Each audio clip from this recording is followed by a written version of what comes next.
Então, galera, entramos em outro impasse aqui em nosso debate. O amigo disse: o dízimo é para manter a igreja, né? Fazendo uma pergunta. Jesus fundou a igreja?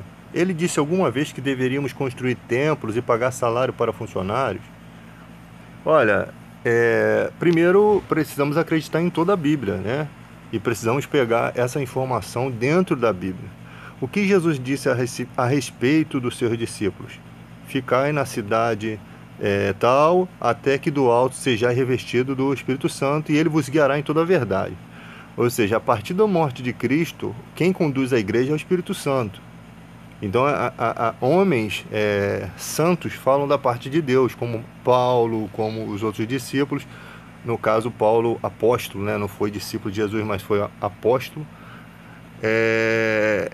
Então, esses homens falam sobre manter igreja, né? Tanto que fala que o que ensina é merecedor de dobrados honorários. Ali fala do diaconato, né? Sabe, começa a se formar a igreja daquela época, a igreja primitiva começa a se formar com moldes de templo, tá? Então ali ainda as reuniões eram feitas em casas, né? Então você vê em todo momento direcionamentos para templos. Então, hoje em dia, por exemplo, como Paulo disse naquela época para os dias de hoje, que os cristãos não deveriam abandonar a congregação, o que era comum de muita gente fazer. Então, os cristãos precisavam estar reunidos, centralizados em templos, né, em diversos, como e também os próprios apóstolos diziam que haveriam divisões. Lógico, surgem várias denominações, né? Surgem vários mestres, tanto que Paulo disse, um diz que é de Apolo, outro diz que é de Jesus, outro diz que é de Cefas, sabe?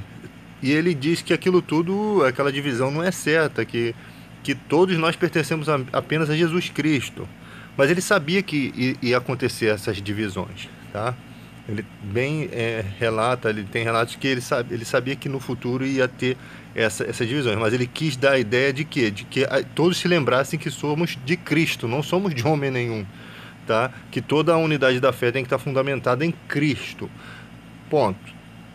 E a partir dali, né, há várias divergências. Paulo tem divergências com Himeneu e Fileto, que começam a pregar que a ressurreição já aconteceu, e esses mestres da igreja tiveram que ser expostos para a igreja, o nome deles, para que eles fossem abandonados pelos cristãos. Há muitas ordens na Bíblia para que se abandonem certas pessoas, né? O próprio João teve um problema com Diótrefes, né, se eu não me engano, que rasgava as cartas, não deixava as cartas chegar para a igreja, entendeu? Então o João estava pensando em ir lá para poder mostrar autoridade. E quando um homem de Deus vai, sabe que alguém vai morrer, né? Sabe que alguém vai bater as caçuletas. Então você vê que existe toda essa dificuldade, né? João também diz para os irmãos da igreja não aceitar quem não, em casa, quem trouxesse outra doutrina, ou seja, não dar hospedagem para mercadores, porque esqueci qual é a palavra certa, anda mercandejando a palavra de Deus, isso, quem faz a palavra de Deus de comércio. Então não dá lugar para esse tipo de pessoa que não tinha comunhão com João, entendeu? Com a igreja, com os colunas da igreja que eram aceitos em comunhão, tá? Então você vê que o templo é necessário. Só que o que acontece hoje, gente?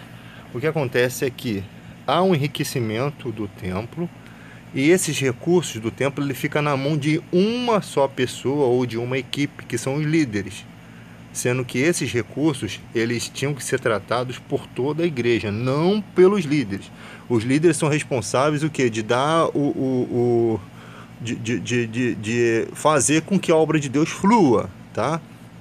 Então, ali tem um irmãozinho da igreja que está passando necessidade, todo o corpo sofre porque alguém sofre, né?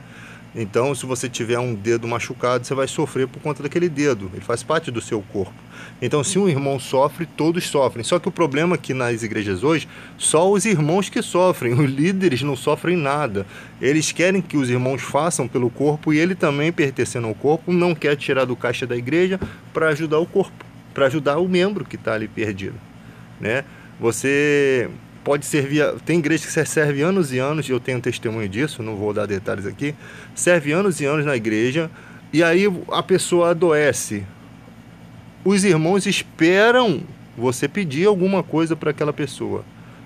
Não há iniciativa da igreja em demonstrar o amor de Cristo, tá? Cada um está preocupado com o seu, consigo mesmo, o culto continua para ele. É tipo assim, morreu, caiu um, tá doente, o culto continua. Não, não pode ser assim.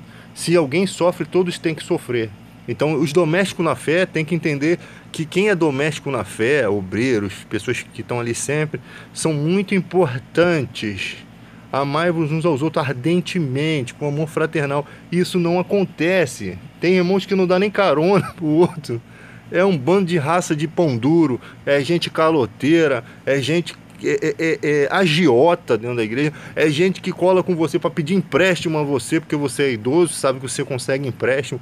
É uma ranca de gente interesseira que tem no meio cristão, tá? E a igreja não cresce por conta disso.